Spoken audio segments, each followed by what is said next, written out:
Hello everyone, thank you for watching Infinite Realms. Don't forget to like, comment, subscribe, all that fun stuff. And today I'm taking a look at Black Panther number 38.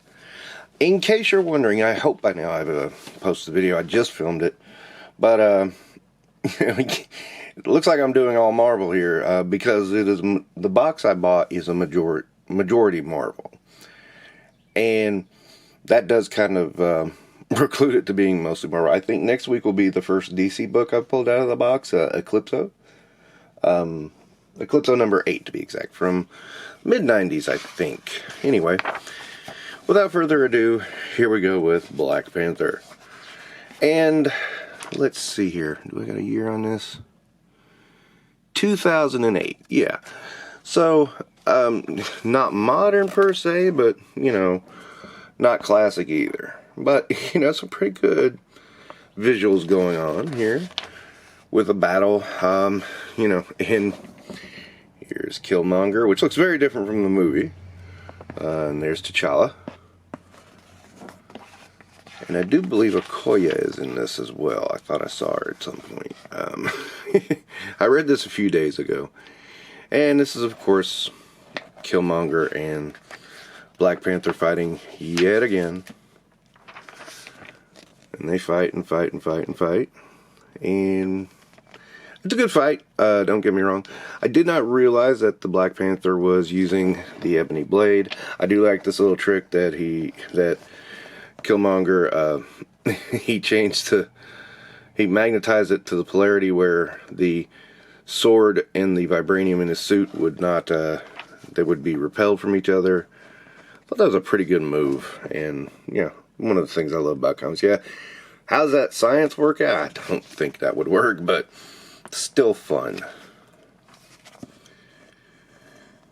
And of course we have interludes here. Nothing too major, I don't think. This one kind of confused me because you see this guy getting an injection in his leg. Secret invasion. I think it's that dates it right there. And then all of a sudden Monica Rambeau shows up, and I'm like, what the hell happened there? I don't know. It was like I kept looking back at it and going, is that supposed to be Monica Rambeau? I don't think so. Looks like a dude. But then, like, you know, the hair kind of matches. So it's like, I'm confused. But it does end up with Monica Rambeau there.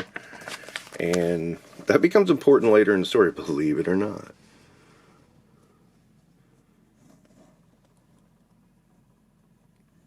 And arguing back and forth and back and forth. That's the way we do, right? And still the fight continues. And this is a bit of a drawn out battle. Of course it's Killmonger versus Black Panther. Of course it's going to be drawn out. And we got a little hints to Secret Invasion coming here with the Skrull hanging out. And then boom. Here comes Monica.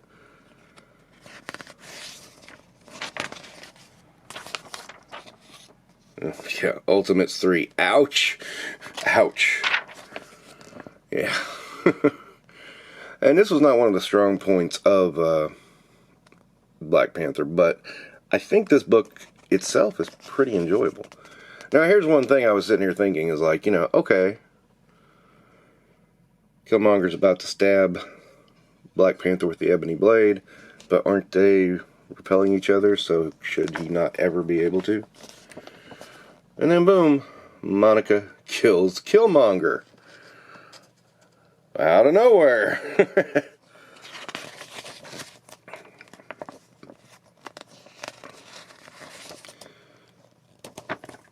And we keep flipping, and you know, you wouldn't have done it, I did it, blah blah blah. And he wants to save Killmonger, and Killmonger's kid says no.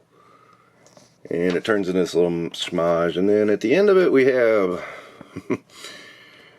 apparently Killmonger got around because this is all his kids. Yeah. Alright. I admit I read a few days ago. There's pieces I forgot about it, but overall I thought it was pretty cool. Not bad. Not terrible at all. You know, I kind of want to seek out a few more issues of this run and see how they look.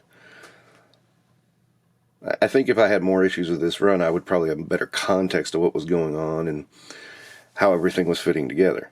If I had to rate it, I'd say 4 stars, 8 out of 10.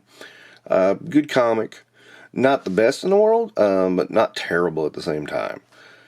Very readable, very enjoyable. Some of the interludes kind of got distracting, but again, I think if I had more context with those interludes, that might have helped out a lot. And again, I hardly ever read these when they did these previously, and maybe that's me. Maybe I should. That's on me. But I hardly ever do read them because I want to see the comic in its own bubble in a way. And I mean, if I find it interesting, then maybe I'll read the previously, but sometimes I won't. Yeah, okay, I'm weird. But again, good comic. I enjoyed it a lot. You guys come back next week for Tales from the Longbox.